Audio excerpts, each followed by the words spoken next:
എൻ്റെ പേരിലാണ് അവൾ സ്വർഗത്തിലായത് അല്ലേ. അതേപോലെ ഒത്തിരി ഉദാഹരണങ്ങൾ നമ്മുടെ ചുറ്റുമുണ്ട്.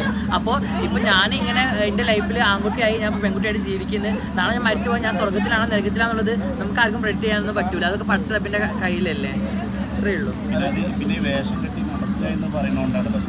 ഞാൻ ഒരിക്കലും വേഷം കെട്ടി നടക്കില്ല.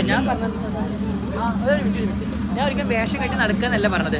ഞാൻ പറഞ്ഞത് ഈ കാട്ടി കൂട്ടുന്നതൊക്കെ എൻ്റെ ഉപജീവനത്തിൽ എന്ന് പറഞ്ഞാൽ അത് ഞാൻ പറഞ്ഞത് എൻ്റെ ഇൻഫ്ലുവൻസർ ലൈഫാണ്. കാരണം ഞാനിപ്പോൾ എവിടെയും പോയിട്ട് ഒരു കോപ്രായം കാണിക്കുന്നത്, അല്ലെങ്കിൽ എവിടെയെങ്കിലും പോയിട്ട് ഞാൻ ഇതാക്കുന്നത്, അങ്ങനെ ആക്കുന്നത്, ഇങ്ങനെ അതൊക്കെ എനിക്ക് കുറച്ച് എന്താ പറയുക, നാളെ എന്നെ വേറെ പരിപാടിക്കും ആൾക്കാർ എന്നെ വിളിക്കണം അല്ലേ, അല്ലെങ്കിൽ വേറൊരു ഫംഗ്ഷൻ ഇനാഗ്രേഷൻ ആൾക്കാരെ വിളിക്കണം. അതിന് വേണ്ടിയുള്ള എല്ലാവരും സോഷ്യൽ മീഡിയ കാണിക്കുന്ന പോലെ തന്നെ ഞാനും കാണിക്കുന്നുള്ളൂ.